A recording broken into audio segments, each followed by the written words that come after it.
Topik pertama, Saudara, Komisi 3 DPR RI rampung memilih dan menetapkan pimpinan terpilih Komisi Pemberantasan Korupsi. Dalam rapat pleno yang digelar Komisi 3 DPR RI, Setio Budianto terpilih menjadi Ketua KPK periode 2024-2029. Setio akan memimpin KPK selama 5 tahun ke depan bersama Johanis Tanak, Fitroh Roh Cahyanto, Ibnu Basuki, dan Agus Joko Pramono. Sebelumnya DPR RI menggelar uji kelayakan dan kepatutan terhadap calon pimpinan dan calon anggota Dewan Pengawas KPK sejak 18 November lalu. Total 20 nama menjalani proses tersebut dan masing-masing 10 calon pimpinan dan 10 orang calon Dewan Pengawas.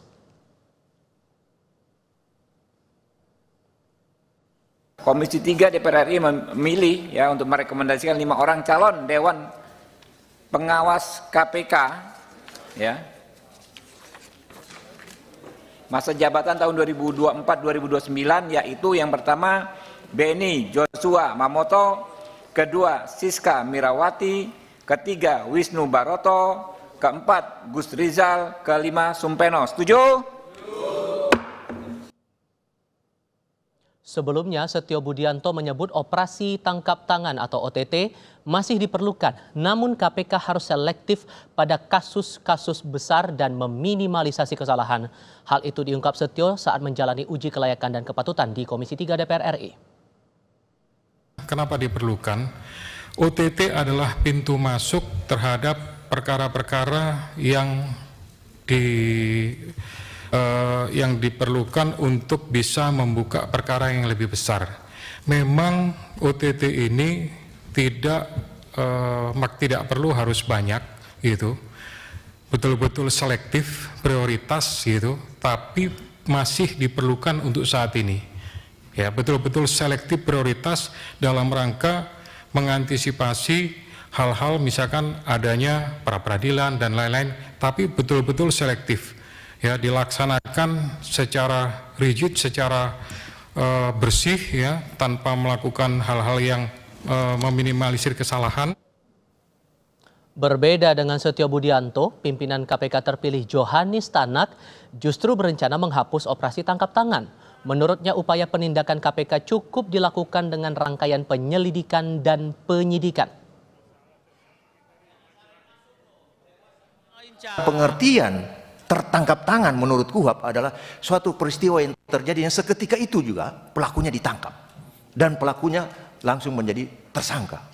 Terus kalau seketika pelaku itu menjadi melakukan perbuatan dan tangkap, tentunya tidak ada perencanaan. Nah, kalau ada satu perencanaan, operasi itu satu terencana, satu dikatakan suatu peristiwa yang terjadi seketika itu ditangkap, ini suatu tumpang tindih, itu suatu tidak tepat. Menurut hemat saya OTT itu pun tidak tepat. Dan saya sudah sampaikan pada teman-teman, saya pribadi, tapi karena lebih mayoritas mengatakan itu menjadi tradisi, ya apakah ini tradisi bisa diterapkan, ya saya juga nggak bisa juga saya menantang. Tetapi seandainya saya bisa jadi, mohon izin, jadi ketua, saya akan tutup close, karena itu tidak sesuai dengan pengertian yang dimaksud dalam hukum. Perlu diingat lagi, Saudara, dari data laporan tahunan Dewan Pengawas Komisi Pemberantasan Korupsi, sepanjang 2023, 3 pimpinan KPK disidang terkait pelaporan etik dan perilaku, yakni Alexander Marwata, Johanis Tanak, dan Ketua KPK sebelumnya, Firly Bahuri. Sanksi terberat diberikan kepada Firly yang diminta untuk mengundurkan diri. Dewan Pengawas KPK sepanjang 2022 menerima 26 pengaduan etik dan perilaku dan ada 3 pengaduan yang dilanjutkan ke sidang etik. Tahun ini Wakil Ketua KPK Lilik Pintauli Siregar mengundurkan diri karena kasus gratifikasi. Sepanjang 2023 sebanyak 66 pengaduan diterima Dewan Pengawas, 7 pengaduan diteruskan ke sidang etik. Hingga Juni 2024 ada 20 pengaduan yang masuk ke Dewas KPK. Tahun ini Dewas KPK memberi sanksi 78 pegawai KPK dalam kasus pungutan liar di rutan KPK. Termasuk sanksi etik bagi Wakil Ketua KPK Nurul Gufron, potong gaji 20% selama 6 bulan dalam kasus mutasi pegawai Kementerian Pertanian. Tak hanya pimpinan KPK, Komisi 3 DPR RI juga memilih 5 anggota Dewan Pengawas KPK berdasarkan hasil voting di rapat pleno. Kelimanya adalah Beni Mamoto, Siska Mirawati, Wisnu Baroto, Gus Rizal, dan Sumpeno. Nantinya kelima nama itu akan dilaporkan dalam rapat paripurna DPR RI untuk diproses sesuai aturan yang berlaku. Komisi 3 DPR RI memilih untuk merekomendasikan 5 orang calon Dewan Pengawas KPK masa jabatan tahun 2024-2029, yaitu yang pertama Beni Joshua Mamoto, kedua Siska Mirawati, ketiga Wisnu Baroto, keempat Gus Rizal, kelima Sumpeno. Setuju?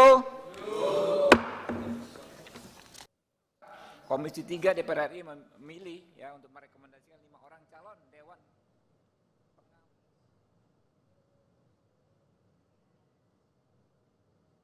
Mari kita lihat profil para pimpinan KPK terpilih, Saudara. Tak hanya mendukung OTT yang dilakukan KPK, Setio Budianto juga mendukung RUU perampasan aset untuk segera disahkan.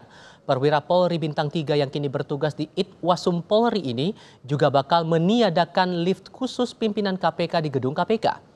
Berdasarkan LHKPN di KPK, kekayaan Setio mencapai 9,61 miliar rupiah.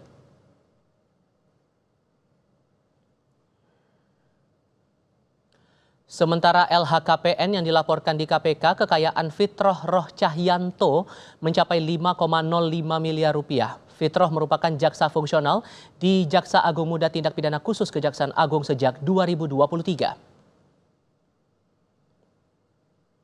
Nama berikutnya Ibnu Basuki Widodo, Hakim Tinggi Pemilah Perkara Pidana Khusus Mahkamah Agung sejak 2021 ini memiliki kekayaan sebesar 4,19 miliar rupiah.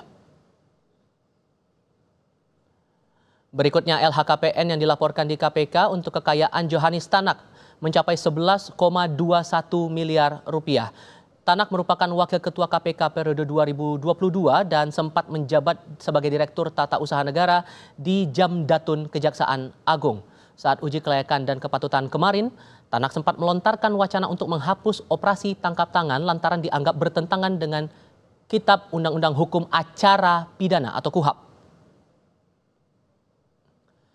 Sementara Agus Joko Pramono sebelumnya menjabat anggota NPK Jingga tahun 2023. LHKPN yang dilaporkan di KPK mencapai 18,6 miliar rupiah.